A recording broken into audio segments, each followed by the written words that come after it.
Quiero contarle la historia de un hombre al cual le dieron un ultimátum en su vida. Le dijeron, le quedan 3 años de vida. Solamente 3 años de vida. Y aunque había vivido 30 años y no se había casado, y digamos que había aprendido una profesión, había aprendido un oficio, su sueño,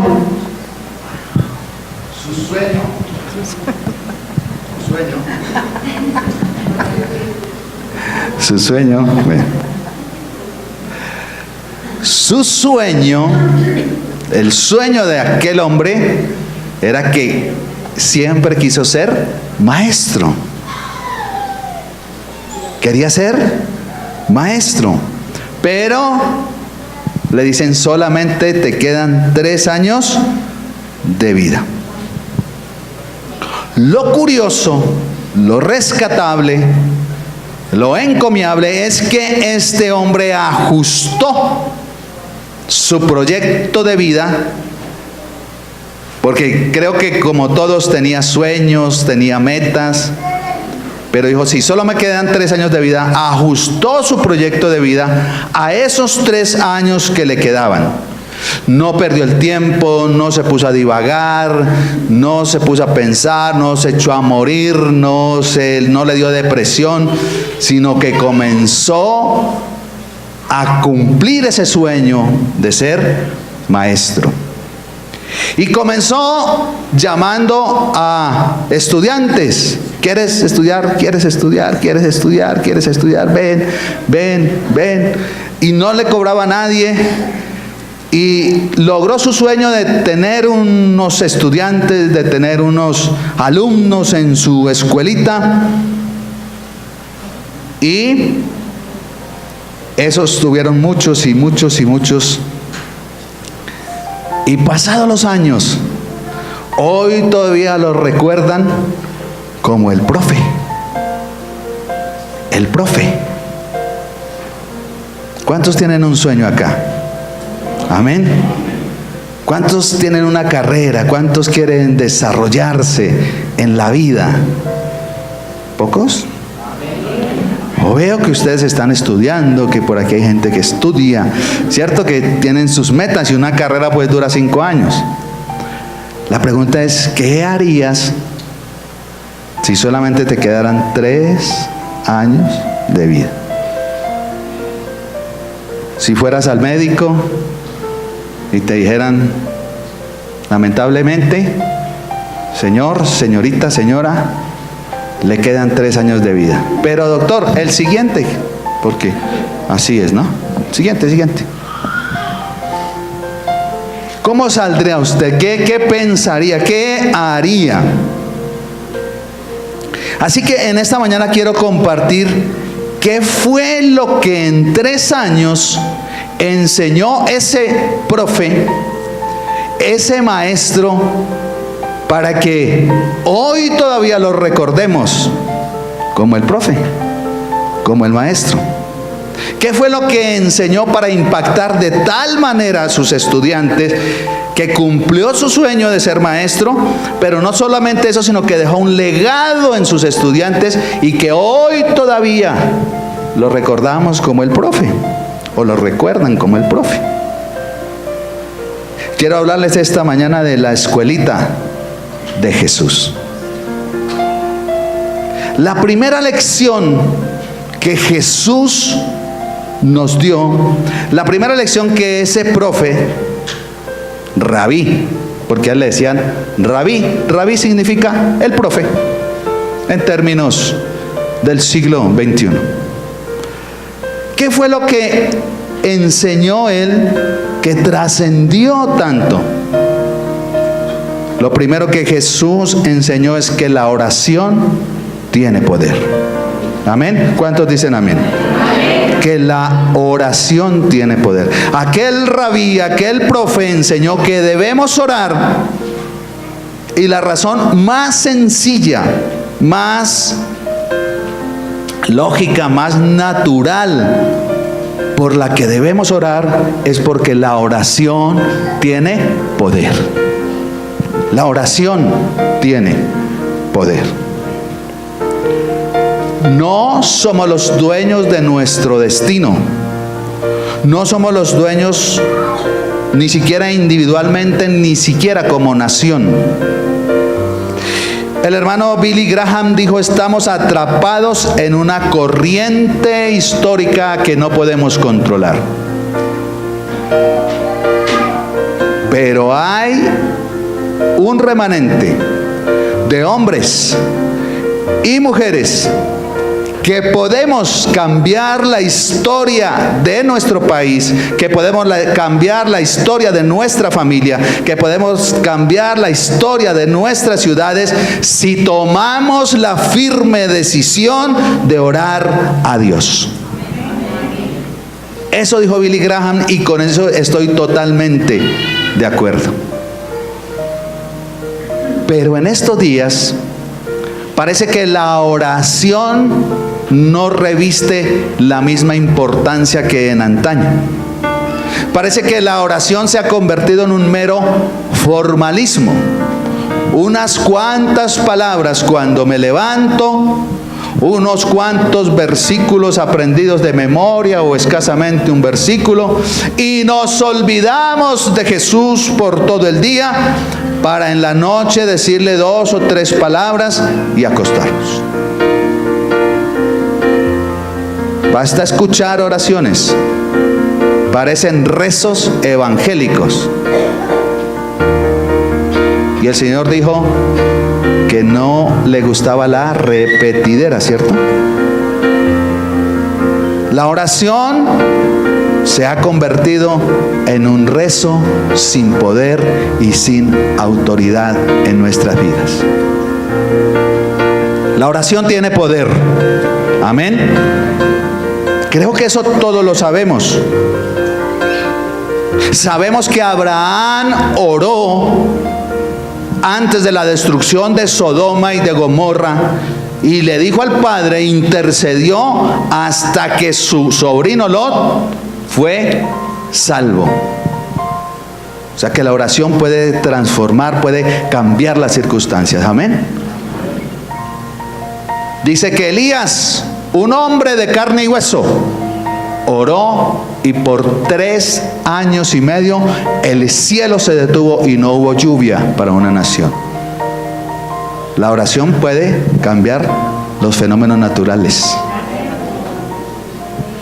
Dice la Biblia que Ezequías oró por su ciudad amenazada por los asirios. Ya los tenían rodeados. Comandados por Sennacherib, los tenían ahí. Los iban a destruir, los iban a matar. Pero él oró a Dios y la nación fue libertada de la destrucción. Segundo libro de los Reyes, capítulo 19, por si lo quieres leer. Eliseo oró y el hijo de la tsunamita resucitó de los muertos. O sea que la oración tiene poder. Levanta a los muertos, levanta a los enfermos. Jesús oró a la entrada de la tumba de Lázaro. ¿Y qué pasó? Un hombre que llevaba 4 días muerto, que ya estaba podrido por dentro por la descomposición natural cadavérica, se levantó de los muertos y el Señor Jesús le dijo: ven, levántate. La nación coreana, después de una tremenda guerra, de una destrucción de su país, de quedar una nación pobre y en la peor miseria, hoy se levanta como una de las naciones más prósperas y una de las potencias mundiales, porque creen en Dios y porque oran. Tienen un monte donde oran 24 horas y usted, como cualquier creyente, puede ir a ese monte y dedicar unas horas, una noche entera para orar. Ellos creen en el poder de la oración. Acaban de convocarnos a todos los países a una oración mundial para detener fenómenos naturales que ustedes saben que se están viendo. Para que no haya una catástrofe mundial, porque creo que igual que pasó con Sodoma y Gomorra, el Señor está hastiado del pecado. Creo que nosotros estamos hastiados de la corrupción de este país.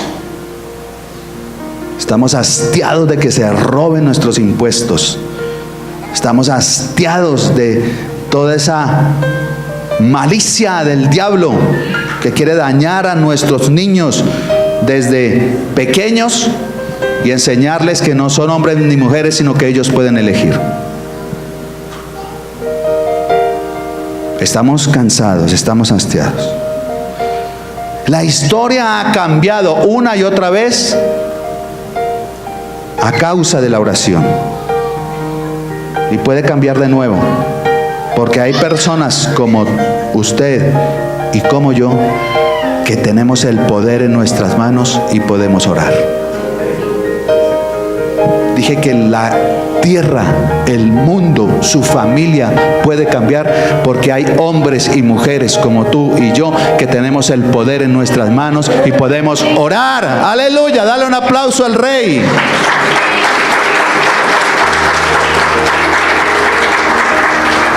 Así que nadie duda que la oración tiene poder. La oración tiene poder para transformar vidas. Por las oraciones de mi madre hermosa estoy en este lugar. Y por las oraciones de muchas madres hay muchos de los que estamos aquí en este lugar. La oración puede transformar familias. Hay esposos que por las oraciones de sus esposas, ellos han sido convertidos al Señor. Hay hijos que están en este lugar y que van a estar en el nombre del Señor por las oraciones de nosotros, porque nuestras rodillas se han doblado ante el Altísimo y creemos que la oración tiene poder. Estoy aquí en este lugar predicando, sintiéndome sano completamente porque creo en el poder de la oración y sé que ustedes han orado y muchos han orado por mí y eso es gracias al poder de la oración. La oración tiene el poder de transformar vidas. La oración tiene el poder de transformar familias, de transformar naciones enteras. Hay potencias mundiales que han sido transformadas por la oración. Y déjame decirte una cosa, la historia de tu familia, la historia de tu casa, la historia de tus hijos, la historia de tu esposo, de tu esposa, puede ser cambiada por el poder de la oración. Por el poder de la oración. Aleluya. Porque aquí yo veo hombres y mujeres, guerreros y guerreras del Señor, que vamos a levantar un clamor de oración en el nombre de nuestro Señor Jesucristo para que las familias sean transformadas. Esa es nuestra visión, nuestra misión. Transformar familias para la extensión del reino de Dios. Y aquí yo veo un tremendo potencial. Amén. Pero, ¿cuáles son los ingredientes de una oración? Acompáñame en un pasaje de las Escrituras, en el Evangelio de Lucas, capítulo 22, versículo 39. En una de las tantas ocasiones que Jesús oró, porque si hay algo que está llena la Biblia de pasta a pasta, es de oraciones. Y esa primera lección de aquel maestro, hoy yo la quiero transmitir a todos ustedes. ¿Cuántos quieren estar en la escuelita de Jesús? Así que yo quiero verlos como escuelita. Quiero verlos con papel y lápiz, anotando en sus celulares Vamos a tomar, esta es la primera lección, pero vamos a tomar un curso con aquel que en 3 años logró cambiar al mundo, logró transformar con sus palabras, con su actitud, con su poder, y que hoy, después de más de 2000 años, seguimos creyendo en el profe, en el maestro de maestros, en el Señor de señores, en el Dios todopoderoso, Jesús de Nazaret. Pero vengamos con esa actitud de alumno, vengamos con esa actitud de aprendiz a la escuelita de nuestro Señor Jesucristo. Lucas capítulo 22, versículo 39. Dice la escritura: y saliendo, estaba allí con sus discípulos, como solía es como tenía por costumbre, al monte de los Olivos, lugar predilecto de Jesús para orar. Y sus discípulos también le siguieron. Cuando llegó a aquel lugar, les dijo: orad para que no entréis en tentación. Y él se apartó de ellos a distancia como de un tiro de piedra, y puesto de rodillas, oró, diciendo: Padre, si quieres, pasa de mí esta copa, pero no se haga mi voluntad sino la tuya. Y se le apareció un ángel del cielo para fortalecerle. Y estando en agonía, oraba más intensamente, y era su sudor como grandes gotas de sangre que caían hasta la tierra. Cuando se levantó de la oración y vino a sus discípulos,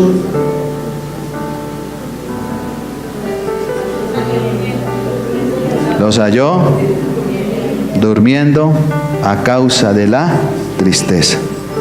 Y les dijo: ¿por qué dormís? Levantaos y orad para que no entréis en tentación. Este capítulo es un quiasmo. Comienza diciéndoles: orad para que no entréis en tentación.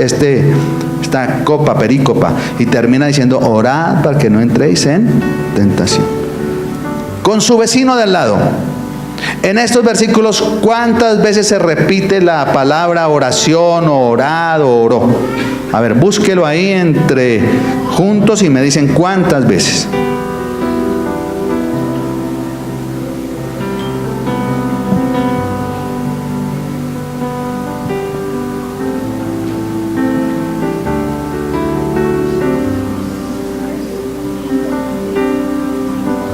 Cinco veces, muy bien, lo felicito. En interpretación de la escritura, cuando una palabra en un pasaje se repite muchas veces, ese es el tema de ese pasaje. ¿De qué habla este pequeño pasaje? De la oración. Y uno de los ingredientes para esa oración poderosa que hizo Jesús es la sumisión. ¿Cuál es? Sumisión. Y que hoy nosotros estamos aprendiendo de ese profe que es nuestro Señor Jesucristo. Sumisión. Dice la Biblia: y puesto de rodillas oró. Y puesto de rodillas oró.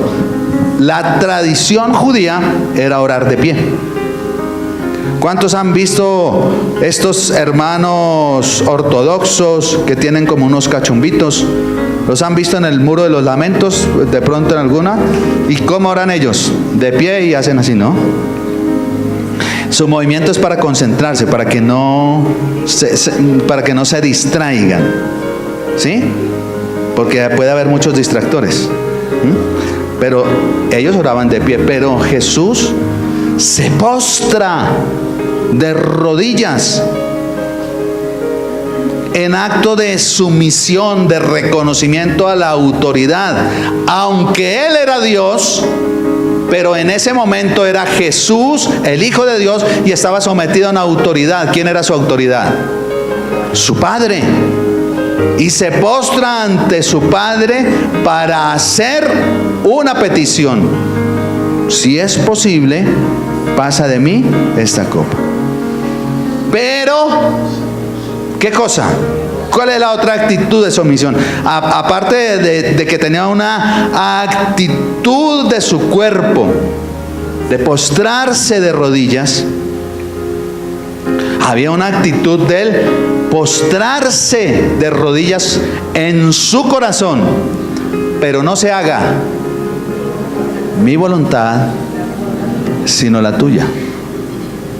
Yo no sé ustedes, pero yo no puedo orar si no es de rodillas. No sé. De eso lo aprendí hace muchos años. Y tranquilo, usted puede orar sentado, puede orar acostado, puede orar debajo de las cobijas. No hay problema. Pero yo, si no me arrodillo, me siento como si no hubiera orado. Ya es una costumbre. Una buena costumbre. No pongas tu voluntad por encima de la voluntad de Dios. ¿Por qué sigues insistiendo en hacer las cosas a tu manera? ¿Por qué sigues insistiendo en no tener en cuenta a Dios para las cosas que vas a hacer, para las decisiones que vas a tomar? La vida está llena de decisiones. Todos los días tomamos decisiones. Esta mañana tomé una decisión. Me paré frente al closet, o anoche, y dije, este pantalón, tomamos decisiones, ¿cierto? Hay gente que en eso se demora, y se ponen, y se quitan. Se ponen, se quitan. ¿Qué tal? ¿Qué tal?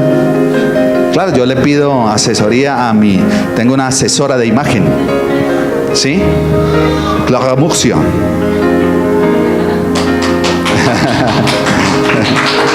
Ella me hace, yo le digo, ¿cómo quedo, mi amor?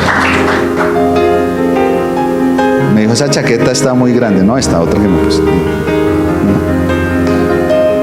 Tomamos decisiones. ¿Qué vas a desayunar? Bueno, espero que la mayoría haya desayunado, no sé. Pero todos los días tomamos decisiones. Ahora, no estoy diciendo que, pues, para vestirnos, no. Pero hay decisiones trascendentales en la vida. Estábamos pensando anoche íbamos disertando sobre unos familiares, y yo le dije, definitivamente la decisión más importante de nuestra vida, aparte de aceptar al Señor Jesucristo como nuestro Señor y Salvador, es con quién nos vamos a casar. Y terminamos casi que orando por estos indios para que ellos tomen su decisión de que ese indio, esa india sea precisa. Porque en un negocio usted se equivocó, lo quebraron, no importa, usted se recupera y hace. Pero en un matrimonio, los hijos, porque estábamos hablando eso de que hay mucho divorcio y los hijos, y la gente se fresca, ¿no? Los hijos. No pongas tu voluntad por encima de la voluntad del Señor. No le digas a Dios lo que tiene que hacer. Él sabe cómo tiene que tratar contigo. Más bien aprende la difícil lección. Esta era una lección difícil. Era la primera, pero era difícil. De orar como Él mismo no solo lo enseñó, sino lo practicó. Y aprende esa difícil oración de decirle a Dios, no se haga mi voluntad, sino tu voluntad, sino la tuya. Amén. Dale un aplauso al Señor, por favor.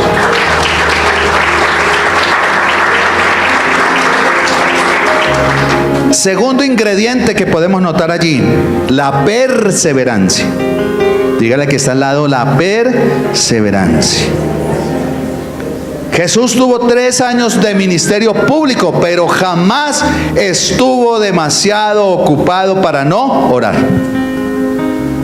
Solo le quedaban 3 años, pero él siempre estaba orando. ¿Qué diferencia con nosotros, verdad?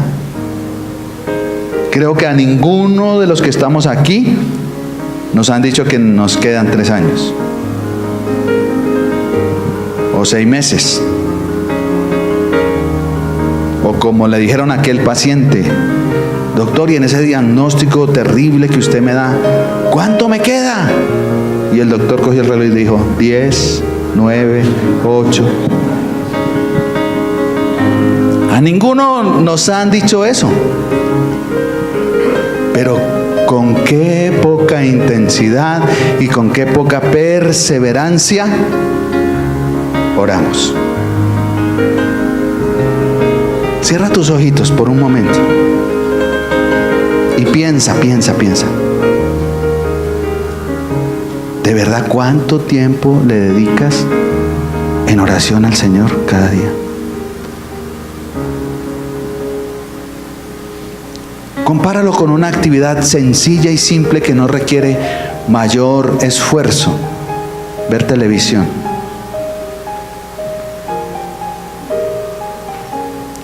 Piensa cuánto tiempo al día ves televisión y cuánto tiempo oras y compáralo.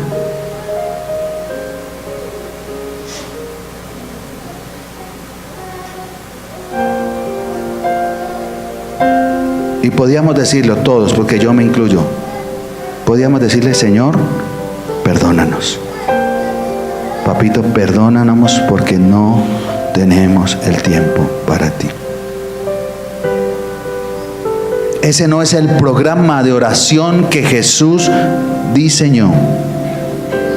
Jesús oraba en repetidas ocasiones y oraba durante mucho tiempo. ¿No leen ustedes en la Biblia que pasaba noches enteras orando fervorosamente? Pero qué poca perseverancia hemos mostrado nosotros para la oración. ¿Quieres una oración con poder? Necesitas sumisión y necesitas perseverancia. Si no hay eso, dice que las oraciones pegarán en el techo y no saldrán. La Biblia dice: orad. ¿Cómo? La Biblia dice: orad sin cesar. Es decir, no sin cesar, sino orar sin cesar. Este debería ser el lema de todo creyente. Mira al que está a tu lado y dice: orad sin cesar. Orad sin cesar. Jesús nunca dejó de orar. Por oscuro que fuera el día, por cansado que estuviera, por lo que pasara, porque lo iban a matar, porque Jesús nunca dejó de orar. Número 3, la intensidad es el otro ingrediente para una oración de poder. ¿Cuál era el primero? La sumisión, de rodillas y haciendo la voluntad del Padre. ¿Cuál era el segundo? La perseverancia. Orad en todo lugar y en todo tiempo. Y el número 3 es la intensidad, la fuerza, la vehemencia, el ímpetu. Cuando miramos la vida de Jesús, con sus lecciones objetivas que Él dio a sus discípulos, porque esa escuelita era una escuelita muy chévere. Porque dice la Biblia que Jesús primero hacía y después decía. Era una escuela rara, era un método didáctico diferente para los que son maestros, ¿cierto? Porque dice todas las cosas que Jesús hacía y decía. O sea que Él primero con su vida demostraba y después decía.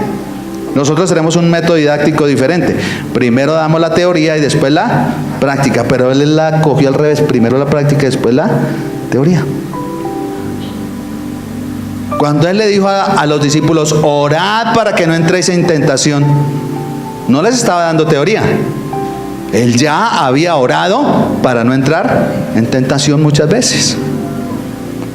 Y cuando vemos nuevamente en el huerto de Getsemaní, dice: Él clamó a gran voz. Clamó a gran voz diciendo: Señor, Usted se imagina, eso retumbó en todo el monte de los olivos. Sus discípulos estaban tan profundos que ni siquiera se despertaron. Señor, si te es posible, pasa de mí esta copa. Pero agregó: no se haga mi voluntad sino la tuya. ¿Cómo sería la intensidad con que Jesús oró? Que dice que su sudor era como ¿qué?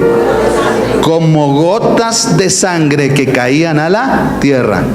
Como médico lo investigué y sí puede ocurrir. Hay varios casos en la literatura médica explicados en revistas científicas, en momentos de angustia tremenda, cómo los capilares se pueden romper y la sangre puede pasar hacia los conductos sudoríparos y la gente puede sudar sangre literalmente. Son pocos los casos, porque son momentos de tremenda angustia. Él iba a ir a la cruz, pero eso no era lo más grave. Iba a cargar con el pecado de toda la humanidad.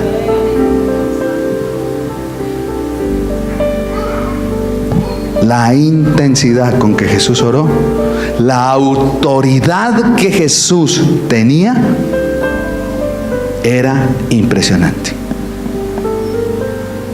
Vino un niño pequeñito y le dijo a la mamá: mami, la palabra sí tiene autoridad.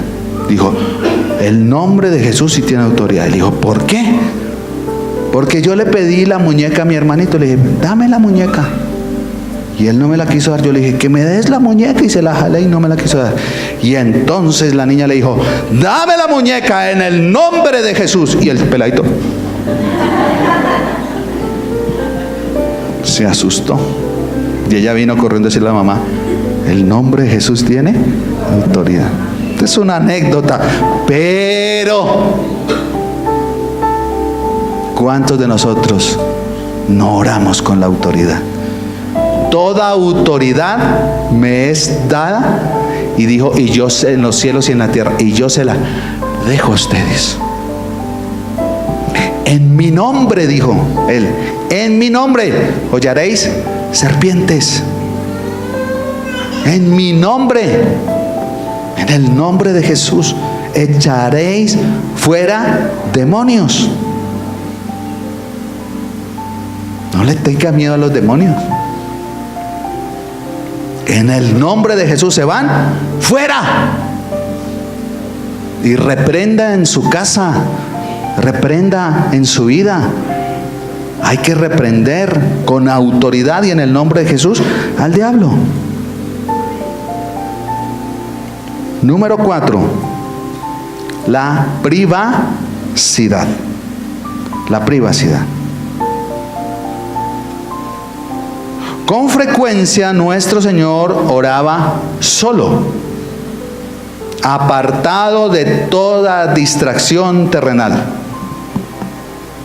El Señor oraba solo. Marcos capítulo 1, versículo 35. Si quiere, dalo ahí sin perder Lucas. Marcos capítulo 1, versículo 35. Les cuento el contexto de este pasaje. Jesús se levanta temprano, se va a enseñar a la sinagoga, sale de la sinagoga después de haber enseñado toda la mañana. Después de enseñar en el instituto bíblico toda la mañana, sale. Se va a almorzar a la casa de Pedro. La suegra de Pedro estaba ¿qué? Enferma. Y no le sirven el almuerzo, sino que se va y ¿qué? Levanta la suegra de Pedro, que estaba con una fiebre alta, y después sí le servía. Y como, no sé, pareciera que los vecinos o la suegra de Pedro, los que estaban en la casa, eran medio... Dice que se agolpó una multitud.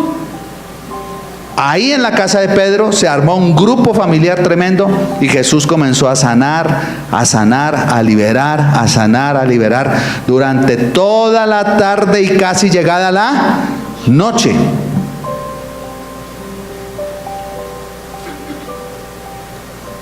y levantándose muy de mañana, ese es el contexto del pasaje, al 1:35, y levantándose muy de mañana, siendo aún muy oscuro, ¿qué hora le pone usted?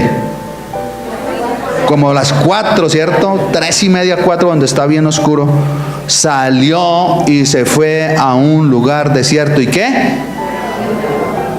Otro hubiera dicho, no, pero trabajé todo el día, hermano. Esa liberación de demonios, es poco demonios que me tocó liberar, y hasta altas horas de la noche, pero se fue a orar. Y entonces el Señor Jesús hace esta lección práctica y les dice a ustedes y a mí, alumnos de la escuelita del Señor, Mateo capítulo 6, versículo 6, mas cuando tú ores, entra en tu aposento, ¿y qué? Y cerrada la puerta, ora a tu Padre que está en secreto, y tu Padre que te ve en lo secreto te recompensará en público. ¿La repetimos? Mateo 6:6. Ahí no se le olvida a usted. Mateo 6:6. Y cuando ores, entra en tu habitación, pongámosle una paráfrasis, entra en tu habitación, en tu lugar secreto, busca un lugar en tu casa, en tu oficina. Mire, a veces ha tocado en el baño. A mí a veces me ha tocado meterme en el baño. En el baño pues nadie lo molesta a uno. Y arrodillarme ahí a hacer una oración por algo. Estoy en una reunión o estoy en alguna cosa. Y cerrada la puerta, ora ¿a quién? A tu Padre. ¿En el nombre de quién? ¿Por el poder de quién? De eso lo aprendimos, pero repasémoslo, ¿cierto? Oramos al Padre en el nombre de Jesús, bajo el poder del Espíritu Santo. Y tu Padre que te ve en lo secreto, ¿qué va a hacer? La oración comunitaria es muy importante. Y estamos en un mes de oración. ¿Cuántos han recibido la oración de la mañana? ¿Sí? ¿Cómo les ha parecido? Quiero escuchar. Vamos a pasarla de lunes a viernes. Usted entre 5 y 6 de la mañana encontrará, ni siquiera es un pequeño devocional donde el Espíritu Santo nos pone a orar, y encontrará una alabanza para que usted arranque y como que nosotros le decimos, vea, como cuando el niño está aprendiendo de cicla, ¿no? Usted lo lleva ahí de pronto y lo suelta para que usted se suelte en oración. Ese es el fin. Todo este mes estaremos en ayuno y oración. Amén. Así que le reto, le insto, le animo a que busque en su casa un lugar para que pueda orar. Orar debajo de las cobijas puede ser bueno, pero no sé, me da la impresión de que uno puede terminar durmiéndose, ¿cierto? ¿Por qué? Porque a mí me ha pasado. No aquí es echarles a carreta que no es que yo soy, no. Me ha pasado, a veces aparece y entonces uno empieza, uy, Padre, con este frío, Padre, aquí yo sentadito en el nombre de Jesús, y cuando no, pero cuando uno se levanta y se arrodilla y comienza a orar y a adorar al Señor y pone sus alabanzas, como usted prefiera, no hay un ritualismo ahí, sino así lo hago yo. Ni me tomo, lo que más me ha dolido que me quitaron fue el café, porque yo me tomaba mi tinto con el Señor. Pero bueno, en estos días el médico me dijo 1. Yo le dije, bueno, es que ese es con Jesús, ese es el más chévere. Y entonces me tomó 1, pero él no me dijo qué tamaño, me tomó 1.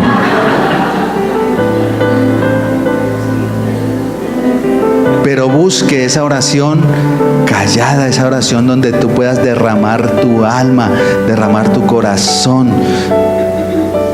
Las vanas repeticiones, derrama de tu corazón. Yo hace un año tal vez les prediqué que a veces uno está como, y tiene que, puede decirle, ¿por qué, papi? ¿Por qué pues se produce esto? O sea, a veces es tanta la angustia. El principio le dije, ¿por qué, Señor? Dame una explicación, dame una razón y listo, yo la acepto, pero ¿qué pasó? Para que estés en la presencia del Señor y tu bendición sea más grande.